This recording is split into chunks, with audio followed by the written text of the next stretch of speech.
ელიას მთაზე პეტრე-პავლეს სახელობის მონასტერთან მისასვლელი გზის მშენებლობა დასრულდა. კილომეტრ-ნახევრიანი ქვაფენილის გზა საქართველოს რეგიონული განვითარებისა და ინფრასტრუქტურის სამინისტროს მუნიციპალური განვითარების ფონდმა დააფინანსა. მონასტრის მშენებლობა 7 წლის წინ დაიწყო. ტაძრამდე მისასვლელი გზა მძიმე მდგომარეობაში იყო. სწორედ ამიტომ 2014 წლის დეკემბრის თვეში დაიწყო რიყის ქვის ქვაფენილის დაგება და მიმდინარე წლის მაისის თვეში დასრულდა. პროექტის ღირებულება 312.456 ლარია და ის სახელმწიფო ბიუჯეტიდან დაფინანსდა. ახალდაგებული გზა მუნიციპალური განვითარების ფონდის აღმასრულებელმა დირექტორმა გუბერნატორთან და მუნიციპალიტეტის გამგებელთან ერთად გახსნა და მშენებლობის ხარისხი შეამოწმა.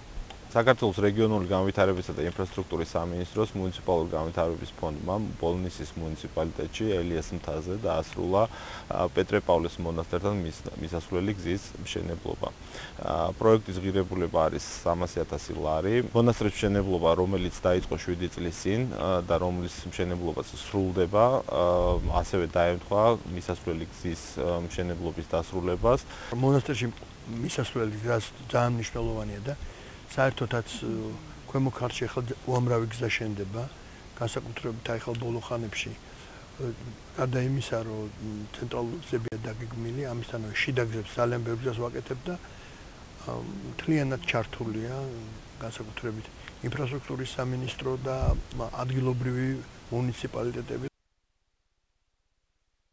ელიას მთაზე პეტრე-პავლეს სახელობის მონასტრის მშენებლობა მეუფე ეფრემის ინიციატივითა და ლოცვა-კურთხევით 7 წლის წინ დაიწყო და იქამდე მისასვლელი გზა პრაქტიკულად არ არსებობდა. კედელში იყო გაჭრილი ვიწრო გრუნტის გზა, რის გამოც გადაადგილება საკმაოდ რთულდებოდა.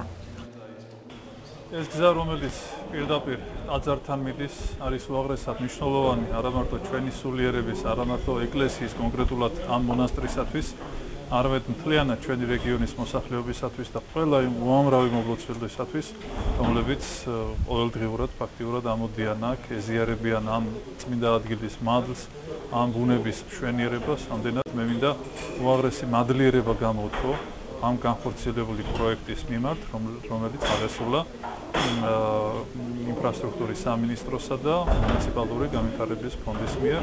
ძალიან მნიშვნელოვანია იმდენად, რამდენადაც ეს არის უნიკალური ადგილი.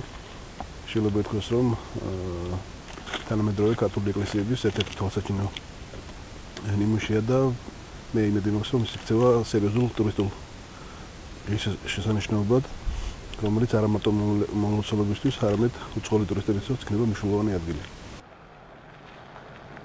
სამშენებლო სამუშაოები კომპანიამ ამისონმა შეასრულა. რეაბილიტირებული გზის სიგრძე კილომეტრ-ნახევარია, სიგანე კი 3 მეტრ-ნახევარი. გზის მთელ სიგრძეზე ორივე მხრიდან მოეწყო გვერდულები. მონასტრამდე მისასვლელ გზაზე გარე განათების მონტაჟს უახლოეს პერიოდში ბოლნისის მუნიციპალიტეტი განახორციელებს. ბოლნელმა მთავარეპისკოპოსმა მეუფე ეფრემმა ხელისუფლების წარმომადგენლებს ხატები და წიგნები ბოლნისის ეპარქია უსახსოვრა.